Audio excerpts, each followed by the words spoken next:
don't doubt they'll be too far away, but given the way the windows move around, you never know. Maybe the other one's sort of hunting different wildebeest. But you can see Umfocazi is relaxing quite a bit now, so he's starting to kind of settle on the tree and start to sleep. Now, you might be hearing a lot of wind noise. I do apologize. It is absolutely howling this afternoon, and so it's causing a bit of an issue. And I'm trying to kind of keep my hat down so that we don't get too much wind and noise, but it's really not easy at all. The wind is kind of kicking up, and it's coming from the south east at the moment, and it's causing a little bit of an issue. But anyway, hopefully it will kind of back off and it will start to calm down a little bit. But there you can see Hosana is casually napping. He doesn't look as though he's at all worried about the other leopard that's in this area. It's probably because he's got a big fat full belly from eating during the course of the day before he was chased off by that male, and so everything is absolutely fine. Also, you can see there's no scratches or cuts or scrapes on his nose, so it doesn't look like it was any interaction in terms of physical with this male, and it seems as though both of them are fairly kind of content just to sit. And I wonder if Hosana, this is his trick, is to wait for this male to come down and go and drink, and then he can rush in and kind of steal bits of it, or if we're going to see him kind of move off slowly but surely during the course of today. It would be interesting. I have a funny feeling Tingana is also going to show up on the scene at some point. We are in the right area for Tingana to make an appearance as well. So Gemma, his dewlap is getting bigger, but still not massive yet. In terms of when he'd be considered an adult, when he's sexually mature, basically, so when we start to see him scent marking and actually coming into an age where he can mate. I know there are males that have mated at a young age like this, 2.5, but, you know, he generally, you know, anything over 3.5, that's when we start to call them more adults, particularly in females. Males, you know, an adult male is normally around sort of 4 or 5 years old. You start to call them adult males, but if he starts to mate, then he's then transgressed into adulthood, and he's basically will be referred to as one. So we'll see. It's still a while away, you know, 1.5 years, a lot can happen. You think about what's happened in the 1.5 years prior, in his 2 years of living.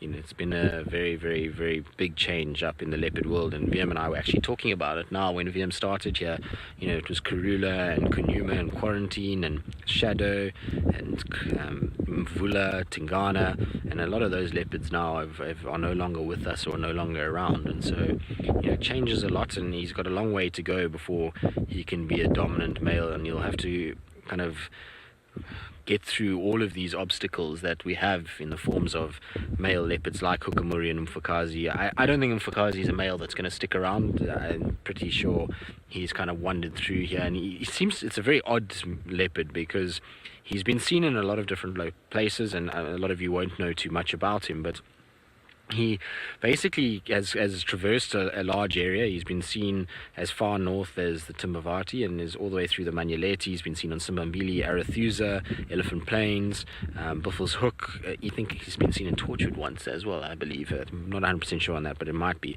But he's kind of moved around quite a bit, and so I think he's very sort of migratory in his patterns, which is odd because obviously we think of male leopards as dominant characters and animals that stay dominant in an area, whereas this guy seems to be a complete nomadic male and moves around quite a bit and seems to carry on kind of moving and doesn't seem to have set up a territory anyway. And so as soon as Tingana finds out this guy is here, he's not going to be very happy at all, and would in all likelihood push him off. And like I say, the difference between where Tingana was with the warthog and this is probably less than 300 meters. And so if Tingana comes wandering past here at some point, I wouldn't be surprised we'd see him arriving. Now there's a hyena as well that's come onto the scene. I'm not surprised they're here. We're also probably only about 300 meters from the hyena den itself, and so they might be able to kind of smell it and sit around. Now, Louisa, if you're trying to talk to me, I can't hear you at all.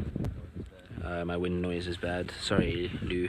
I'm trying to stop it from being windy. I'm kind of crunched into the sort of cockpit of the car and trying to stay as still as possible and down as possible so that the wind is not too bad. Now you can see he's kind of watching in this direction. He's still not 100% comfortable, I don't think. I think if we had to approach, he'd probably bound down that tree pretty quickly. Well, Chris, there's a simple reason why he's allowing Hosana to be quite close, is that if he moves from that carcass, there's a very real threat that he could potentially lose it. Hosana might be going up there and then getting a bit of it. You also know that if he moves away, another leopard might arrive. And so he'd rather stay where his meal is, on top of it, and that kind of dominates the carcass, which will send a clear message to Hosana that he's not scared of him and that he'd rather stay up there. Once he's finished with that meal, it might be a different story. He might come down and chase Hosana, or if Hosana gets too close, you might find he'll chase him. But for now, he knows that he's in the prime seats. He's up in a tree away from the hyenas. He's got the food item, and therefore no need to chase young Hosana away. He also might find he's already established himself on Hosana. He's already said, I'm more dominant than you, and that's why Hosana is lying as far away as he is. We know that if this was Tingana, Hosana would be lying pretty much at the base of the tree. We know Hosana doesn't mind going closer, and you can see he's quite a long way away from where this leopard is at the moment. And so maybe this leopard sent a clear message already and knows that he's bigger and more powerful than Hosana. Hosana knows that he's an older male, and therefore just kind of moved away and is just waiting his time to see if this guy goes for a drink or something like that, and then he might go and try and scavenge again. Also, there's been a lot eaten off that carcass, so I'm pretty sure that Hosana had a really good feed already today before Umfocazi arrived back and was able to actually get the meal that he needed. But you can see he's watching the hyenas. He's a little bit kind of precariously placed up there, which is not ideal for him. It must be very windy up there and not very comfortable at all. Sharon, no idea.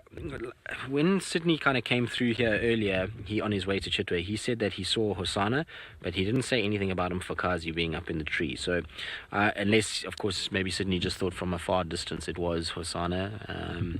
I'm not sure, but in all likelihood, you would find that Hosana was probably fed for quite a while and then came down and was just lying, and Umfocazi either made his way back, or Hosana saw Umfocazi coming and descended and ran away quickly before Umfocazi got a little bit closer. Hosana would have worked out very quickly today that this is not a leopard he knows and not one that he wants to get too close to, and so you find that he'd probably seen it and just decided, I'm going to try and kind of stay away as much as possible. You can see another hyena is involved. So there'll be quite a few hyenas around. It's very close, like I say, to the den, so we should see Corky in this area, and hopefully she'll get a leg or something and be able to feed off it. But very cool to see anyway. A new leopard is always wonderful, and hopefully he doesn't do anything to Hosana. Everything seems very peaceful at this stage. In the meantime, though, let's send you back across to Dave, who hopefully has found the rest of his lions.